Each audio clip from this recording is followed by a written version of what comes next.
Welcome to Storytime with Mama V. I'm your host, Victoria, but you can call me Mama V. In this show, we go on storytime adventures where magic exists, where brave knights and courageous princesses come out to play, and where the good always defies evil. Now, get comfy, because storytime is about to begin.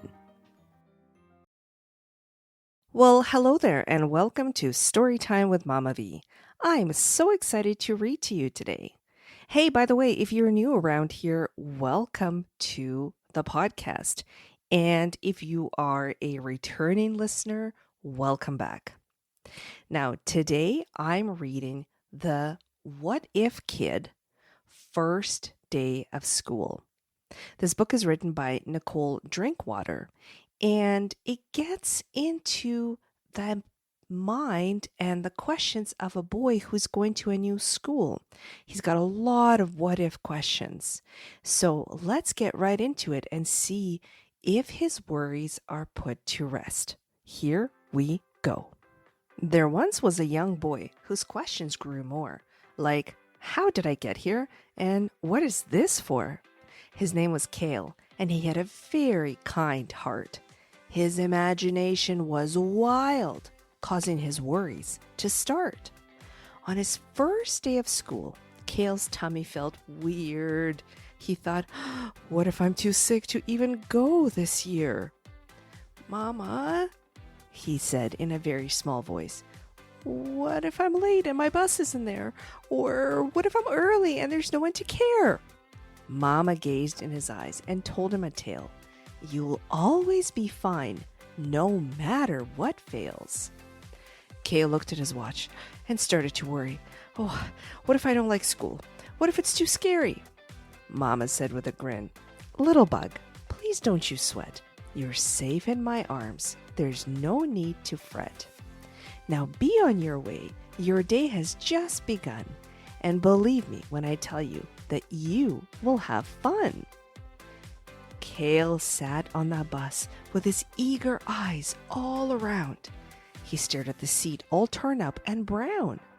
Oh, will this bus fall apart? He thought as he pulled on a string. What if no one knows how to get off of this thing? As his mind went aloof with thoughts rambling around, he stumbled off the bus. His shoes hit the ground. Cale looked at a woman, her hair long and straight. She called out his name and said, Please don't be late. The bell started to buzz, and it was ringing and loud. So he followed the woman as she pushed through the crowd. Oh my goodness, what if I get lost? What if I can't see? Cale's face had turned red, and it was harder to breathe. Oh, I'm so worried. What if I don't know what I'm doing? This woman looked back and held his hand tight. Everything will be okay. It'll be all right. She knelt down to his level and spoke in his ear. I'm so glad to meet you. I'm so glad you're here. A smile then formed across his red cheeks. He felt a little bit better and no longer weak. Cale peeked into the classroom with eyes open wide. There were chairs stacked together in rows side by side. At the front of the room, he saw where she stood, this long-haired woman who had helped him feel good. My name is Miss Martin, she said very stern. I'm here if you need me, and to help you all learn.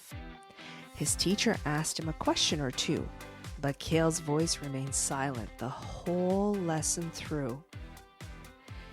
Cale sat at the playground, not wanting to play. His thoughts had gone crazy with all the what-ifs of the day.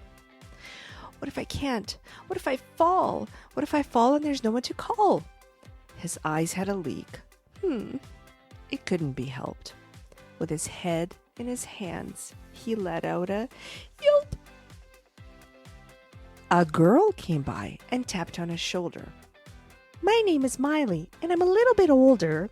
I was scared once too. These bars are quite high, but now I can swing like a monkey and fly. A smirk slowly slipped across Cale's saddened face as he pictured a monkey jumping all over the place. "It's okay to be scared," Miley said with a smile. "I didn't feel safe for quite a long while." "Let's try out the swings. We won't go too fast. I'll help every step so our playtime can last." As the day went on, Kale's questions grew less. He had made a new friend, and that was the best.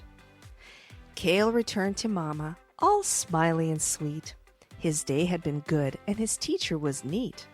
Rambling on with excitement about his new school, Kale said, "My day was way less scary and more kind of cool." A yawn escaped him as he lay down for the night. "Mama, I love you with all of my might." "I love you more," Mama said with a kiss and a hug. "You're all safe now. Sleep tight, little bug." You see, worries are normal. Please don't think they're strange. They come and they go with every life change. You know, the story of young Kale and his worries are very common and happen to children and grown-ups alike. For Kale, going to a new school, wow, that was a lot to take in. But hey, he made a new friend, he has a nice teacher, and he enjoyed his experience. I was just talking to a grown-up about a week ago about a worry that she had. And it sort of had the same outcome where she was really worried about something. But once she went through the experience, it actually worked out okay. So, as the book says, worries are normal and they're not strange. Thank you so much for listening in. Please make sure to share this episode with another friend who has some extra worries from time to time and needs to be reminded that worries are normal and they're part of every life change. Thanks again, and I will see you on the next episode of Storytime with Mama V. Bye for now.